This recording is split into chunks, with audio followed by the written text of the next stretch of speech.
আসসালামু আলাইকুম। আহট সিরিজের পঞ্চম পর্বে আপনাদের সবাইকে স্বাগতম। আজকের গল্পটি অত্যন্ত ভয়ানক।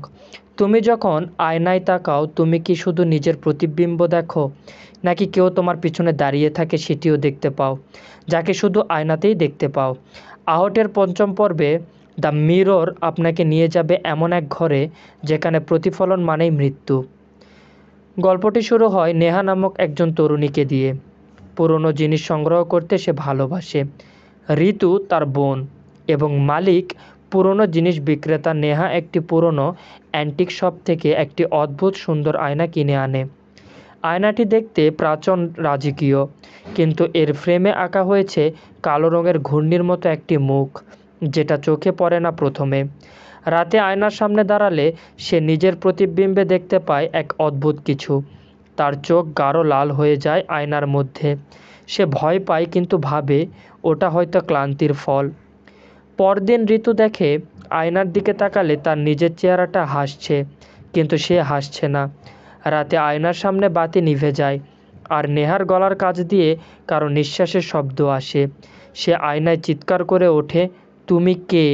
প্রতিবিম্ব উত্তর দেয়, তুই।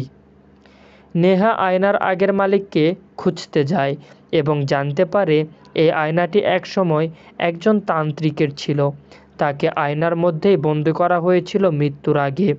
তার আত্মা জীবিতদের আত্মা আয়নাদের গ্রাস করে ফেলে। এটি হলো mirror of the cursed I, যেখানে নিজের চোখের দিকে তাকাইলে সে তোমার চোখ দিয়ে তোমায় নিয়ন্ত্রণ করে ফেলে। নেহা আয়নার সামনে দাঁড়ায়, একরকম শেষবারের মতো। যে বলে, যদি তুই সত্যিই থাকিস তবে সামনে আয়। আয়নায় তার প্রতিবিম্ব হাসে এবং শরীরের ভিতর থেকে একটা ছায়া বেরিয়ে এসে তাকে টেনে নেয়। ঋতু দেখতে পায় আয়নার মধ্যে নেহা বন্দি হয়ে গেছে, আর আয়নার বাইরে দাঁড়িয়ে আছে নেহার মতো দেখতে একজন নারী, কিন্তু তার চোখ গাঢ় লাল। সব আয়নায় কাচের তৈরি হয় না, কিছু আয়না তৈরি হয় আত্মা দিয়ে। এই আয়নায় একটা সময় নেহাকে শেষ করেছিল। যখন তুমি একবার আয়নায় ঢুকে যাবে, তখন আর কখনোই ফিরে আসতে পারবে না।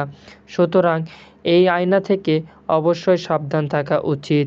নেহা দিনে দিনে এই ভিড়টা পারছিল, এবং সে যদি প্রথমে বুঝতে পারত এই আয়নার পিছনে রয়েছে এমন কোনো ভয়ানক ইতিহাস, তাহলে কিন্তু সে কখনোই এই আয়নাটি নিত না। সো এখনই সময় এসেছে, যে কোনো কিছু নেওয়ার আগে, যে কোনো কিছু নেওয়ার আগে এবং ব্যবহার করার আগে সেটি বোঝা উচিত। নেহার সাথে যে ঘটনাটি ঘটলো, এই ঘটনাটা যেন কারোর সাথে আর না ঘটে। কারণ সব আয়না কিন্তু কাচের তৈরি হয় না, কিছু আয়না তৈরি হয় সম্পূর্ণ আত্মা দিয়ে, যেখানে যদি তুমি একবার ঢুকে যাও বা ওই আত্মার সাথে যদি তোমার একবার দেখা হয়, তাহলে তুমি আর ফিরে আসতে পারবে না। এর শুরু হবে খুব ভালোভাবে, কিন্তু এর শেষটা হয় মৃত্যু দিয়ে। আহট সিরিজের পঞ্চম পর্বে এই আয়নার গল্পটিই ছিল। আশা করি সকলেই ভালো লেগেছে। লাইক, কমেন্ট, শেয়ারের পাশাপাশি সাবস্ক্রাইব করতে ভুলবেন না। সকলেই ভালো থাকবেন। আবার দেখা হবে নতুন কোনো পর্বে। আল্লাহ হাফেজ।